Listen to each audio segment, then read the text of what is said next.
Hello, my people. hello. Back again with another video. What? Sorry.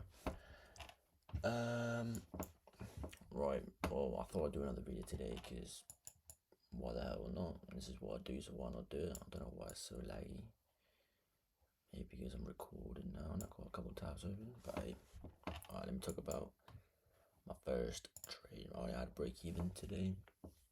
I want to just talk about it today. So, first things first, when we opened, as you can see, we didn't really have nada up until we took AM session while we're at SMT with yes, because yes was down here somewhere. My bias was bearish because look at that again, E plus liquidity, low resistance liquidity, really good, very nice. And on top of that, was making equal lows, banging. Exactly what happened yesterday basically happened today. But this being a much better high than this one because consolidation, not much of a consolidation. I'm not saying that it's not going to get taken, but I said yesterday that this high would likely get taken only because of that reaction we had here and the consolidation up there. Okay, so my bias was bearish all because of that. We're at A plus liquidity, we're above 930 open, and we're taking external range liquidity while we had an SMT at the highs as well. Easy peasy lemon squeezy. Then I really wanted to come a lot higher, roughly like this area or even to the 1 hour for value gap. I wanted it to, so I didn't really trust this being just the inversion. So when we closed here, I was thinking, oh, I should have really gone in, but I didn't, so I didn't get in. And then I saw how this candle closed. I was thinking, okay, is either really gonna go to these equal lows or at least to daily open. So I had my stop loss out of the normal place I would have, normally that high, just a little bit there. I was in drawdown, and because after all this chop then my break-even point was pretty sure there. I moved it to there, only because I'd rather get a break-even point than at win or loss. So that was my plan. In doing so, obviously then here, we tap break-even and then pump straight up to break-even. So that was the end of that, and then I was thinking, well, I got a break-even point. I still think this is gonna go lower because we haven't really dumped and taken out all the lowest in liquidity. So I'm just gonna get rid of all this. So then we arrived to the ideal scenario, which was I was waiting for a while. Me and my brother were waiting for ages. What was the ideal scenario? So if you get to the 5 minute, or even let's just go 1 hour, we have got this big bearish rally gap here. Yesterday, obviously, we went into it on ES. Go 1 hour. We went into it on ES at this level. God, my thing's well laggy. So we went onto at this level. If I zoom out, this level. This again, as I say, price is cheeky, obviously. And another thing as well is we're still got an SMT here. So we've got two SMTs within this fair value gap. That's why I say price is cheeky. People were waiting for that, trying to catch a long here. Obviously, they got absolutely burnt without having the whole narrative behind it. You know, I'm trying to set in. So my thesis was, okay, we have reached a place that could definitely retrace, or that could be the top, because of the SMT and SMT within that 1 hour for value gap. So with that in mind, and with all that as well, high time frame, low resistance liquidity, bias is bearish for me. Another thing as well, we haven't reached the 50 out of this range from this low even to there, or even to this high. After this high, we then start making like lower lows. You could count that one as well. It's up to you. But even if you use this one, it doesn't touch the 50. So I just thought I'd use that one. So then my deal scenario was exactly the same as yesterday, but this one I was willing to take because I had a break-even trade. If I made money here, which my dad did to be fair, because he actually got in the actual trade, which was very good. If I made money here, I probably wouldn't have traded this, but because I got break even, I'm fine putting money on the table. So my ideal scenario was then. So here you have your S&T with this level here to here. You got S&T there.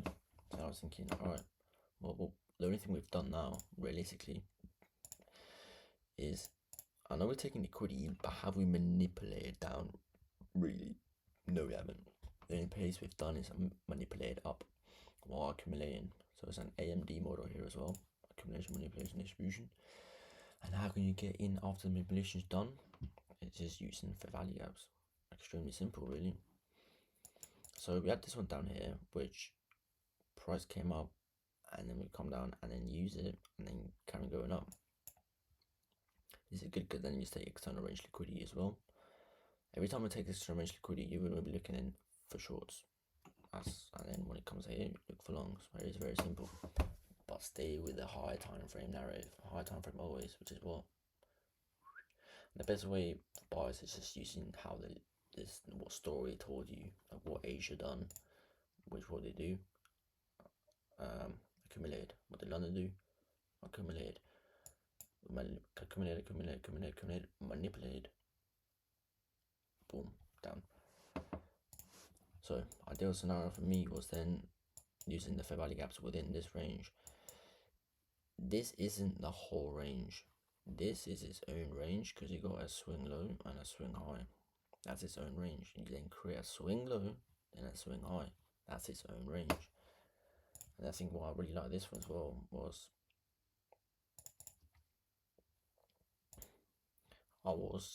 because this is just above the 50, but you do have this little one, so I didn't really use that. But out of this range, this is the high time frame for value gaps, 5 to 1. That's what I use. So here we are. As you can see, we don't close below it here, so I'm not in.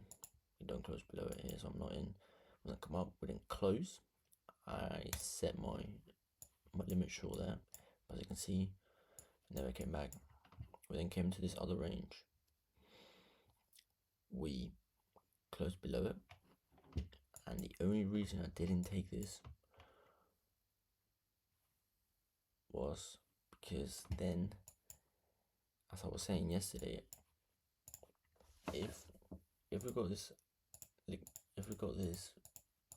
liquidity here, cool, this is laggy. This is literally the main liquidity, which is that one here, and then you do your manipulation, and then you invert your fair value gaps. I really want to see price stop just before that liquidity point to then retrace into your fair value gap, your inverted fair value gap, sorry, to then take. Yeah, if we done this, take that liquidity, then did I know that wasn't going to go down? No. Even though my bias was bearish, you have taken the end of the accumulation, so that could have well even gone straight back up, gone even up here, and then probably maybe gone into that H1 fair value gap and then drop down. I didn't know that. But that's where you got to be thinking long term. Okay, I did miss this trade. It would have been a very, very nice trade. But that's besides the point. It does not really matter. Because that's what trading. You're a little fish in a big game. Or a little fish in a big pond, or whatever the saying is. And you're just trying to get little pies, little pieces of the pie every day, just little bits. And that's all it is. So that would have been the most ideal scenario. So when this closed here, this is nice. I like that we did that. So then I set my limit. Then opened, wigged all the way down, cancelled my limit. And yeah, just went about my day. And then I went football training, wherever I played football. And so that price just absolutely dumped heavy. Went back into that fifth of the range. and actually ended up taking yesterday's low. And yesterday I said to you that this wasn't a very strong low in my opinion, only because it's made outside of a kill zone. It's not within a kill zone. Just something to keep in mind. So yeah, that's basically it. Not much to talk about anymore, but I'm gonna be grateful for that I can basically pick out the right buys most days. I'm not saying I get it spot on, but what's the bigger probability of something happening? Going short because of all that low resistance liquidity. So then when you start playing with probabilities, then you play with the best probability, because that's the best probability in your hand, and that's how you stay consistent, in my opinion. Or have that probability mindset. Everything's probability. Because another thing of what I think about is, for example, this one, when we take this liquidity, you then could say that this, okay, let me just clear some stuff. Let me clear everything now. Look how bare that looks nice.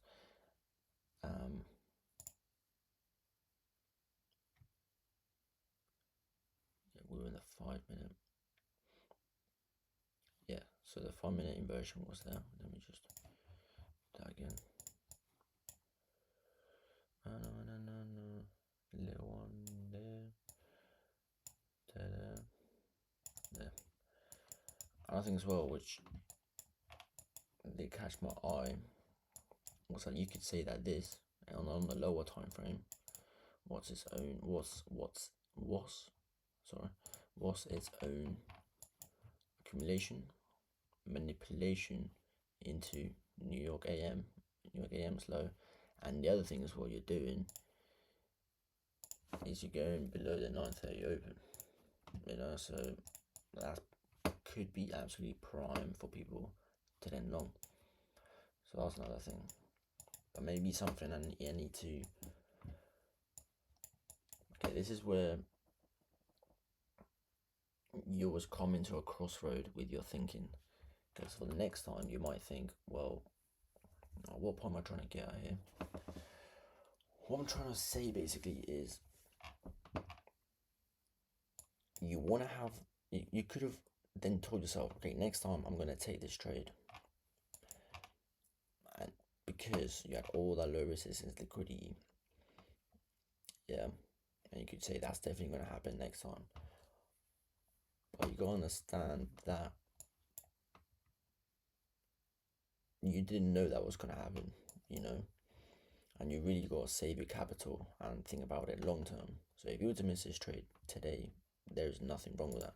If we stopped just there, like this one here, and we went up, that would have been even better. That for me then is A+.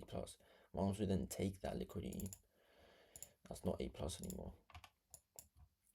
Because the things that I told you, we're going to then accumulation, we then go down, but we know now they open, take liquidity, and then go. So best thing you can do is always just preserve capital. That's how you stay in this game for long, not just for the day. Don't think your last trade is today, or you've got to make your future today. This is all about long term. So think about that way. I mean, right now I am 3 wins Monday, Tuesday, Wednesday, and 1 break even today on Thursday. And that's the way you got to look at it. I mean, 4 years ago when I started, I was never ever like that. Not even thinking this sort of way. I was definitely thinking in a gambling mindset, like I'm trying to make money. Even though we are here for the money, but realistically, what am I here for? I'm here to trade every day, because I absolutely love this. Absolutely love trading, I'm grateful I can do it. So yeah, anything else I want to ramble on about tonight?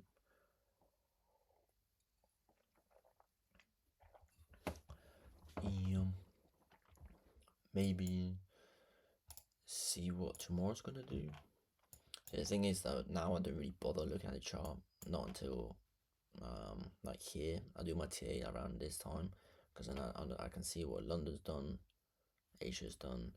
I mean, if you're trading just London, you could have gone, okay, what's the most probable place that price is gonna draw? Well, realistically, you're disrespecting all of these fair value gaps, yeah, you're disrespecting that. If you were really, really bearish, you would have respected it here and then gone all the way down. Respected it just like we took the liquidity and then gone down. And this is a consolidation high, so it's not strong. So that would have been your most probable target in London. But then how the hell do you always get in London? Because you got this data, just that's the only data to work with. But in New York, you got this data to work with. You got even another couple of hours of data to work with, which is data is very, very important at what Spar's telling you. So that's why I only trade in New York AM, and that is normally the move of the day. Bigger probability of the move is just in New York AM, so why trade anywhere else? It doesn't really make sense. And you might say, well, yeah, but I'm trying to catch more trades. Well, that's the absolute wrong mindset to go into this trading, because you're never ever ever gonna be trading. You're never ever gonna be above trading. Like, you never ever will be. The only thing you will be above is how you trade. And I'm trying to say, like, mindset is everything in trading. It's everything. Even your setup is mindset. You know, it's not like a technical setup, like, okay, this happens, this happens, this happens, and then I take. Yes, it is that way, but it isn't that way, because there's so many variables that can happen. You know, there's a whole paradox behind trading. I mean, I bet those people I went long out of here wanted to take it to the H1, but they probably lost. So what could have they done is take profit, pay themselves, and then boom, they're making money, they're staying profitable within trading. There's just so many ways how you can make money in trading, but realistically you're trying to catch the whole move, or not the whole move, the direction, which that's why liquidity for me is like numero uno, because that's where price wants to attack. So yeah, next video is probably be tomorrow, Friday, then Saturday, Sunday.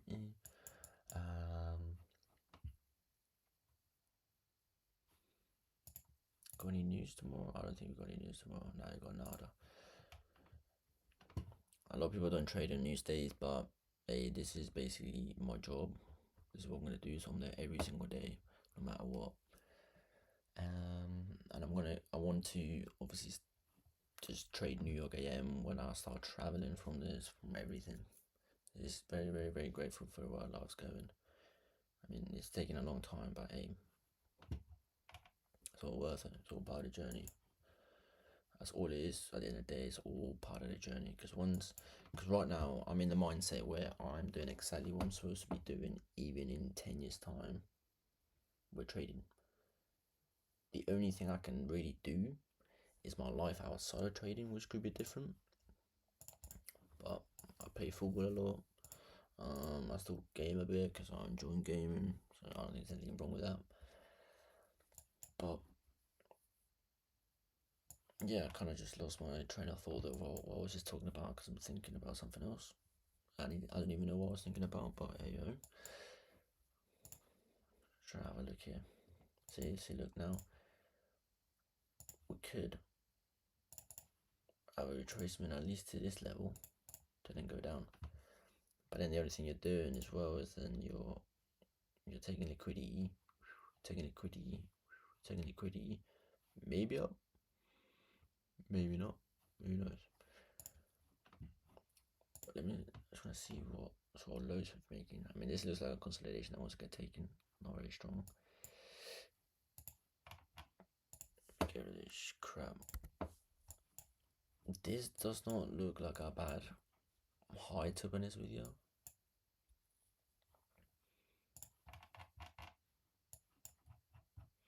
There's minimal consolidation, and we do take liquidity before going up, which is a plus. So that's not bad. compared to down here, let's have a look. This ain't bad either, and that is when New York opened.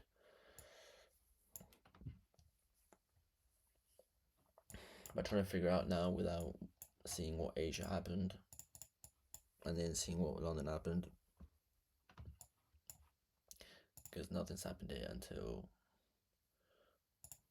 I don't know why none of that prices ain't there. There we go. There we go again. So you got Friday all the way up to there. Look how much more data you've got to play with. So yeah, highly recommend just trading New York AM. It's very, very, very good. Well, another thing as well, my sort of model is mine and Blake PB trading. I really like the way PB teach, not PB, Blake teaches, just keeping it real. And this sort of like seeing highs, liquidity, that's just screen time for me, and just spending a lot of hours just trading.